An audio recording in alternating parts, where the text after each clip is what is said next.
Hey everybody, welcome to What the Flick. UnREAL is back. Season 3, Episode 1, Oath. Ben Mankiewicz, Alonso Duralde.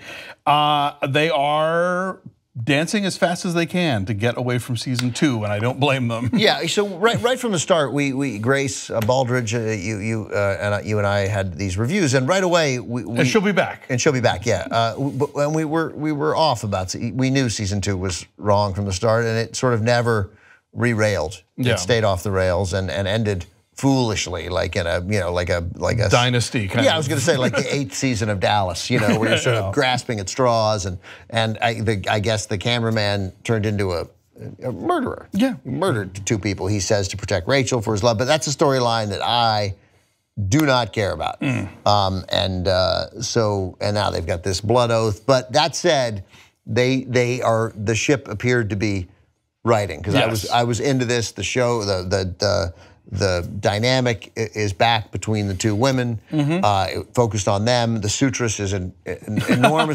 enormously interesting.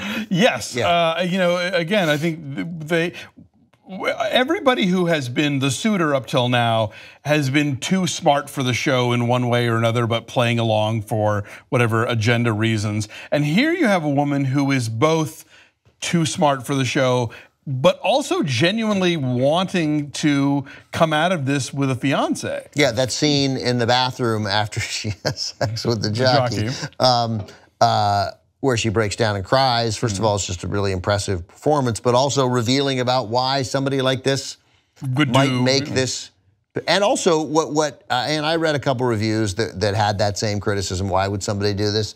I've had 2 opportunities in the last couple of months to do these long form interviews with Errol Morris, and I asked him, why did Rumsfeld agree to, and he's a curmudgeon and impossible not to like, and smart as hell. And Morris always goes, I don't know, why the fuck does anybody do anything? And there's look, man, TV, fame, something she doesn't have, and yes, maybe I'll actually get a husband out of this. There's a level of desperation. That whole scene about the my friends and their and this is something that friends don't do, and they may sneer about it, and she may get a husband out of it from the show, or you get a husband because people saw the show and you're exposed to different people. And obviously she's been doing all the right things up until this point, and it's not working for her, so she's like, fuck it, I'm going to try something new. I believe that a talented producer like Shiri Appleby, her character, would be able to convince somebody like that this is a thing if they have a part of their body part of their soul that thinks I want something different, and I want to be famous. That is a thing that appeals to people. So yeah, Serena, the suitress, is played by Caitlin Fitzgerald, who surely you all watched Masters of Sex with us. Another show that went off the rails. Yeah, totally. Anyway, she was Mrs. Masters on that show. But yeah, I love this ensemble. I love the new Madison. Totally, yeah, great. Who is unleashed. Genevieve Buchner. Yes. Yeah, she's great. Jay, I want to see where his stuff is going. I like the therapist, who's now apparently there. Who's basically there to be Rachel's therapist. Right. I liked that was a nice twist. And I like and I just like how, because they have cast this like they would cast. I mean, it's like The Bachelor or like The Bachelorette. I mean, the English guy who's playing hard to get, but obviously right away she's exactly the kind of guy she would be with. Right. He's incredibly handsome, incredibly successful, but she's drawn to the fireman, which she would be. And he's funny. He's led this dangerous life, but he sort of makes fun of it, and that was all good. Yeah, I hope the show calls her more on being shitty about the jockey, because he was cute and he was.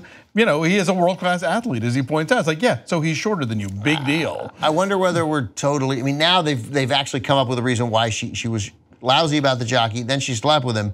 I thought they were then going to keep the jockey, and that she would actually sort of like him. Well, I think it also makes. I mean, I get that. Yeah. Now she had to cut him because she banged him, and she felt bad about that because normally she's a 3rd date gal or whatever. But yeah,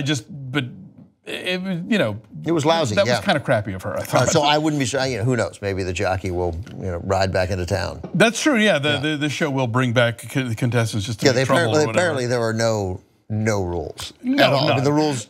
What's also great about the therapist is that it gives you somebody in the room for when everybody is saying like the worst possible stuff to cut to, where he's just like, yeah.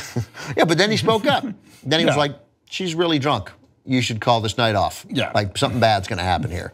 But then interesting, and then of course, the criticism of Quinn and Quinn watching her, and then Quinn at the end, and that line, that moment where Sherry Appleby suggests, what's her name on the show?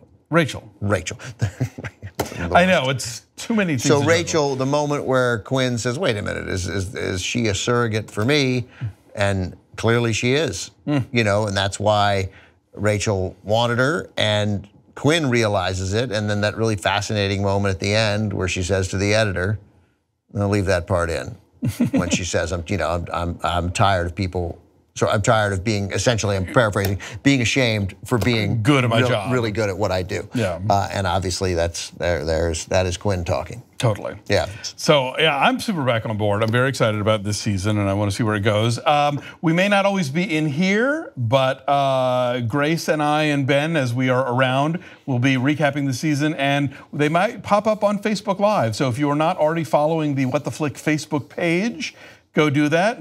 Maybe the address is appearing here. Maybe it's not. I have no idea. But just go to Facebook, find What the Flick page, sign up, and then if we do any live recaps of UnREAL there, you'll find us. And I just learned that What the Flick has a Facebook page. So it's exciting all around. All right, thanks you guys. We'll catch you later.